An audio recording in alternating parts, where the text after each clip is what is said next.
दर्द में करहाते हुए रुद्र ने धीरे से अपनी आंखें खोली, लेकिन उसे कुछ ठीक नहीं लग रहा था।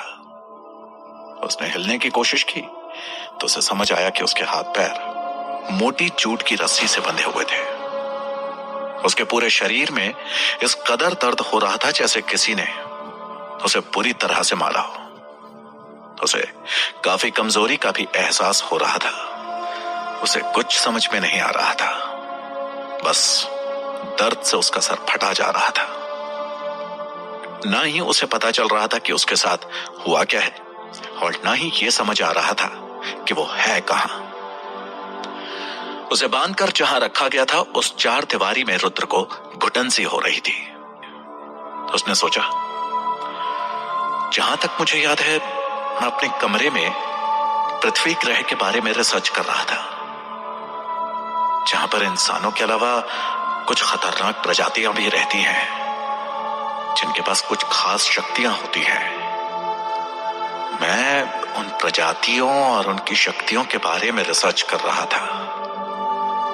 ऐसे में वहां से यहां इस जगह कैसे पहुंचा मैं, और मुझे बांध कर क्यों रखा गया है?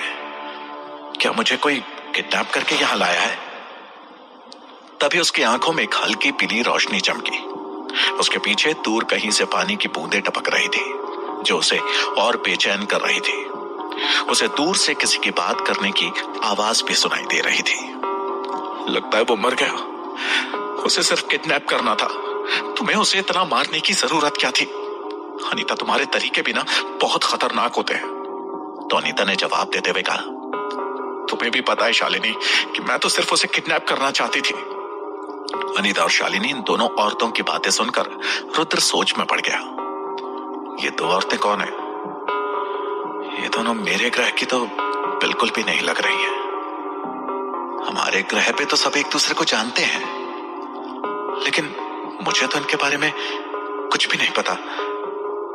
इसका मतलब ये साफ है कि मैं और किसी ग्रह पर आ गया हूं। ये कोई अलग ही दुनिया है।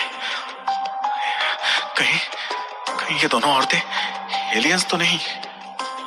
तो क्या एलियंस ने उसे किडनैप किया था? रुद्र दोबारा कान लगाकर उन दोनों औरतों की बातें ध्यान से सुनने लगा। मैंने जानबूझकर कुछ भी नहीं किया है शालिनी। मुझे थोड़ी पता था कि वो इतना कमजोर निकलेगा, और मैंने ज्यादा कुछ कहां किया था। अनीता हड़बड़ाकर बोली, बस बस रहने दो। अब ये सोचो मीनाक्षी को क्या कहेंगे? शालिनी ने पूछा। मीनाक्षी का नाम सुनकर अनीता डर के बोली, मीनाक्षी? नहीं नहीं, अब क्या करें हम? मीनाक्षी तो हमें मार ही डालेगी। हमें क्यों? देखो अनीता, मुझे तुम इन सब में ना घसीटो तो अच्छा होगा। गलती तुम्हारी है, तुमने उसे मारा है। शालिनी ने तर्क दिया। दोनों की बहस चलती रही। वहीं दूसरी तरफ दर्द के मारे रुद्र का सर घूम रहा था, लेकिन कुछ देर बाद उसे दर्द की थोड़ी आदत हो गई, और पूरी तरह होश में आते ही उसके सोचने समझने की शक्ति भी वापस आ गई। रुद्र ने अपने चारों ओर नजरें दौड़ाई। उसने देखा कि उसे जहां रखा गया था वो कमरा काफी छोटा था। चारों ओर घना अंधेरा था। सिर्फ एक ही जगह से टॉर्च की पीली रोशनी आ रही थी। रुद्र ने थोड़ा हिलने की और अपने हाथ पांव को रस्सी से छुड़ाने की कोशिश की। तभी उसे किसी के हील के ठक ठक की आवाज सुनाई दी। इस आवाज से अनीता और शालिनी की बातों के साथ साथ रुद्र का अपने हाथ पांव खोलने का संघर्ष भी टूट गया। अनीता घबराकर शालिनी से बोली, अब हम क्या करें? मीनाक्षी, हे भगवान, वो तो आ भी गई। तभी हल्की सी रोशनी के नीचे उन्हें मीनाक्षी की धुंधली सी झलक नजर आई। मीनाक्षी ने हरे नीले रंग का एक गाउन पहना हुआ था और चेहरा एक हुडी से ढका हुआ था। रुद्र भले ही अंधेरे में उसे देख नहीं पा रहा था, लेकिन उसकी हील की आवाज से रुद्र समझ चुका था कि वो एक औरत है, और उसका नाम मीनाक्षी ही होगा, जिसके बारे में ये दो औरतें बात कर रही थी। रुद्र को लगा क्योंकि ये दोनों औरतें उसे मरा हुआ समझ रही थी, इसलिए ये तीसरी औरत मीनाक्षी के सामने भी मरने का नाटक करने में ही समझदारी है। उसने अपने शरीर को ढीला छोड़ा और अपनी आंख कसकर बंद की, और वहां जो कुछ भी हो रहा था उसे ध्यान से सुनने लगा। अनीता ने कांपते हुए पूछा, मीनाक्षी, तुम यहां? उठाओ इसे, कड़क आवाज में मीनाक्षी ने कहा। मीनाक्षी, मैं... अनीता बोलते हुए हिचकिचा रही थी। तभी शालिनी ने उसकी बात को काटते हुए कहा, मानो वो जैसे डरते हुए अपने बचाव में कह रही हो। सारी गलती अनीता की है, उसी की वजह से वो मर गया, मैंने कुछ भी नहीं किया है। ये मरा नहीं है, मीनाक्षी ने बड़ी ही कड़क आवाज में शालिनी की बात का जवाब दिया। ये सुनकर अनीता और शालिनी के साथ साथ रुद्र भी चौंका। उसने तुरंत अपनी सांस रोकी। रुद्र ने सोचा कि मीनाक्षी तो यहां थी भी नहीं, और इसको आते ही कैसे पता चल गया कि रुद्र अभी मरा नहीं है। अनीता और शालिनी को भी यही बात समझ में नहीं आ रही थी।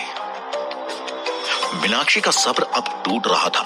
वो गुस्से में लगभग दहाड़ते हुए बोली, ये मरा नहीं है, उठाओ इसे जल्दी। हाँ हाँ हाँ, अनीता ने राहत की सांस लेते हुए कहा। और फिर मीनाक्षी के पीछे चलते हुए अनीता और शालिनी रुद्र के पास आकर खड़े हो गए। रुद्र की आंख बंद ही थी, लेकिन फिर भी अपने आसपास खड़ी उन तीनों औरतों की मौजूदगी को वो महसूस कर सकता था। मीनाक्षी के एक इशारे पर अनीता ने उसके ऊपर ठंडा पानी डाला।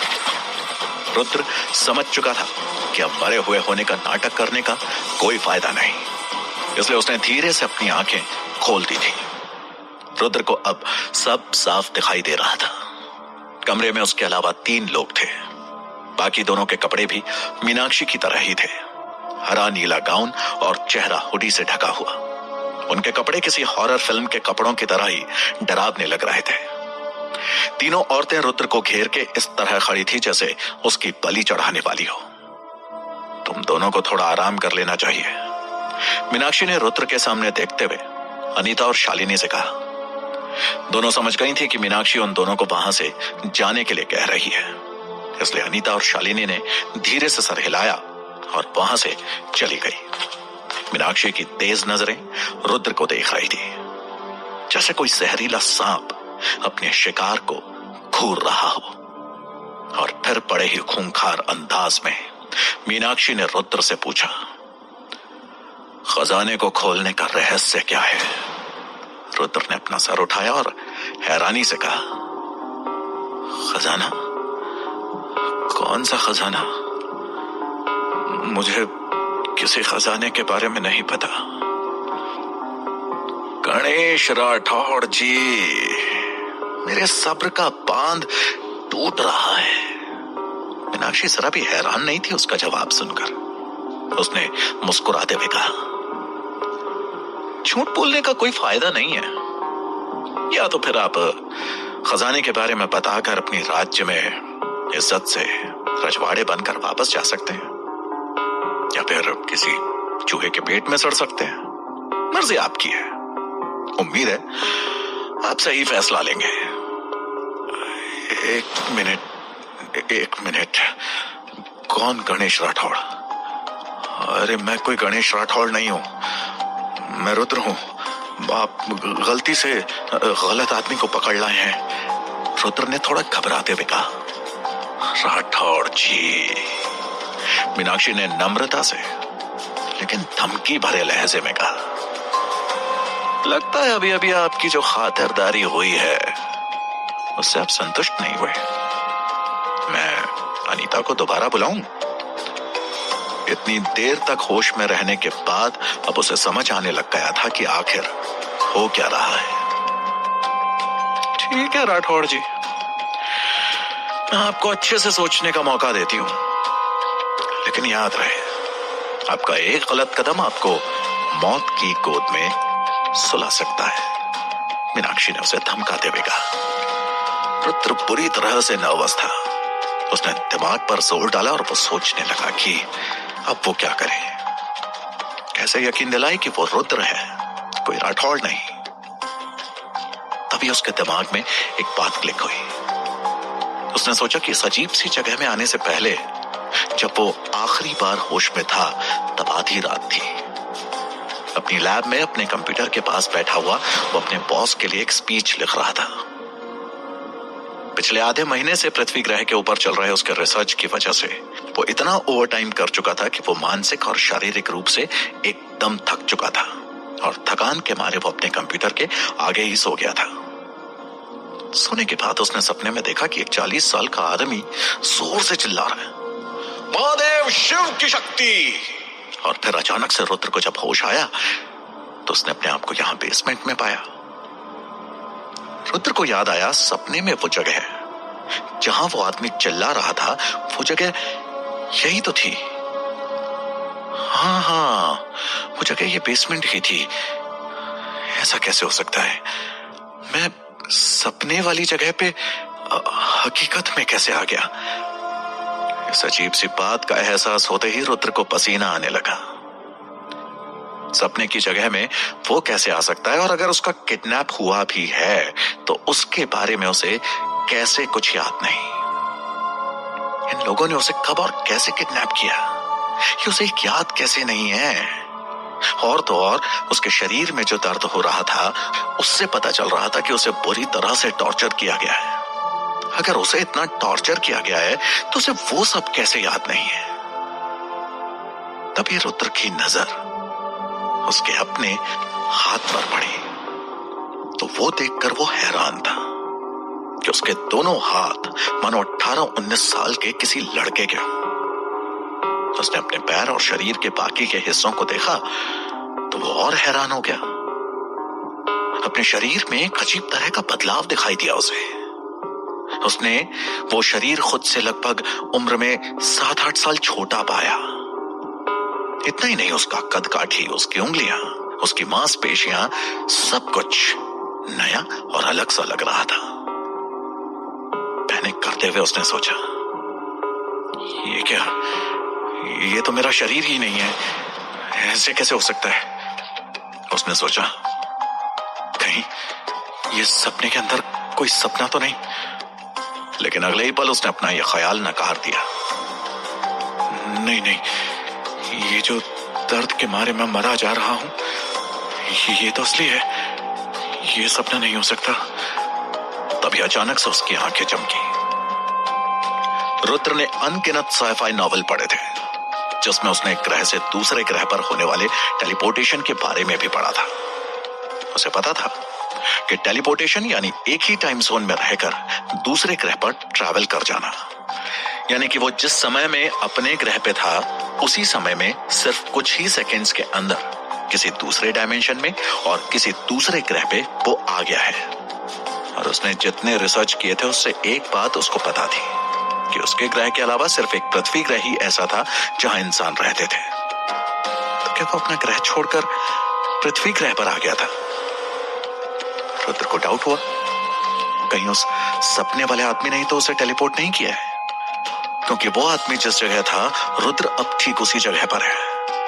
और जिसे वो सपना समझ रहा था वो शायद एक रियलिटी थी, टेलीपोर्टेशन की रियलिटी। जैसे ही रुद्र को इस बात का एहसास हुआ, मानो जैसे उस वक्त उसकी धड़कन एक सेकंड के लिए रुक गई। उसे समझ आ गया कि वो टेलीपोर्ट होकर पृथ्वी नाम के ग्रह पर आ गया है। इसलिए लोग उसे राठौड़ समझ रहे हैं, क्योंकि वो राठौड़ के शरीर में और राठौड़ जैसा दिख रहा है। उनको ये नहीं पता कि ये राठौड़ ना होकर एक एलियन है, एक एलियन। और ये राठौड़ किसी रजवाड़े खानदान से है जिसके खजाने की तलाश में ये सन की औरतें उसे किडनैप करके लाई हैं। इसके साथ ही वो ये भी समझ गया कि जिस खजाने के बारे में उससे पूछा जा रहा है, जिसके बारे में उसे कोई आइडिया नहीं है, अगर उसने उसके बारे में कुछ नहीं बताया तो उसकी मौत पक्की। रुद्र ने गहरी सांस ली और सोचा कि आमतौर पर लोग हमेशा अपनी खुशी से टेलीपोर्ट होते थे, क्योंकि ये एक एडवेंचर जर्नी होती है।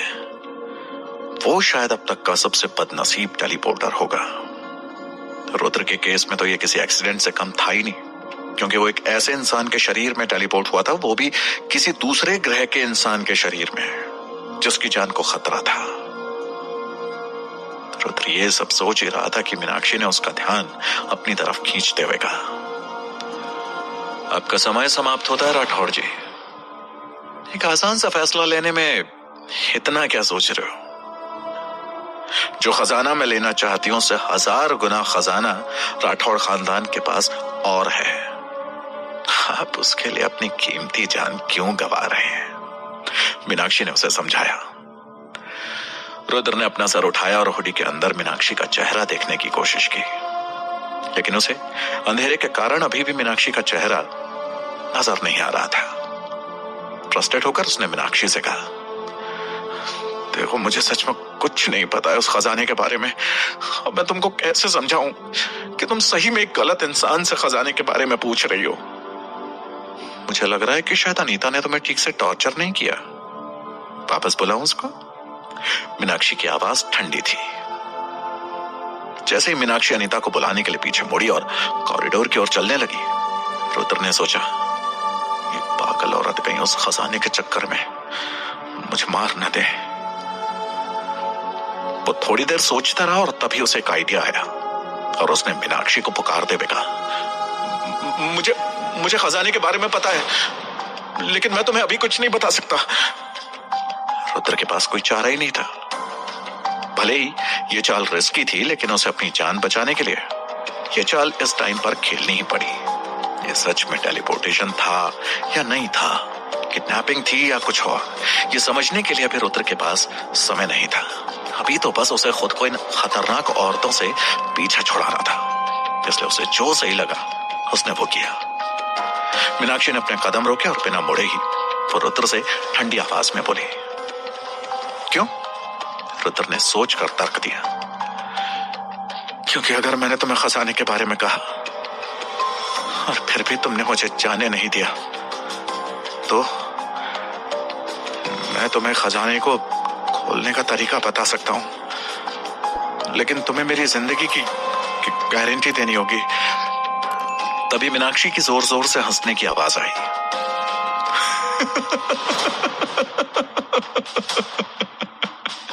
तुम स्मार्ट हो। मीनाक्षी पीछे मुड़ी और हंसते हुए उसने रुद्र की ओर देखा और आगे कहा, सच कहूं तो मेरा इरादा कभी तुम्हें जिंदा छोड़ने का था ही नहीं। खजाना लेने के बाद राठौड़ खानदान से बचने के लिए मैं तुम्हें तुरंत खत्म कर दूंगी और तुम्हारे छोटे छोटे टुकड़े करके गटर के चूहों को खिलाऊंगी, ताकि पीछे कोई भी सुराग न छूटे। मीनाक्षी ने बड़ी ही सहजता से रुद्र को इतनी बड़ी बात बोल दी थी। रुद्र समझ नहीं पा रहा था कि ये कोई मजाक है या उसने सच में अपने खतरनाक प्लान के बारे में उसे बता दिया था, लेकिन फिर मीनाक्षी के बात करने के तरीके से वो समझ गया कोई मजाक नहीं था। रुद्र ने मन ही मन सोचा, मैं एक आम आदमी की तरह सोच रहा हूं। अगर मैं एक रजवाड़े के शरीर में हूं तो मुझे एक रजवाड़े की तरह सोचना होगा। मुझे अपनी बातों में वीरता और साहस दिखाना होगा। रुद्र ने वापस हिम्मत करते हुए मीनाक्षी की तरफ देखते हुए कहा, एक रजवाड़े को किडनैप करके तुम्हें डर तो नहीं लग रहा? मेरे परिवार वालों ने मुझे बचाने के लिए जिन लोगों को भेजा होगा वो किसी भी समय यहां आते ही होंगे। अगर तुम बातों में समय को और बर्बाद करोगी तो शायद अपनी जान से हाथ धो बैठोगी। ये सुनकर मीनाक्षी एकदम से चुप हो गई। रुद्र हल्का सा मुस्कुराया। उसने सोचा कि मेरा दाव सही पड़ गया शायद।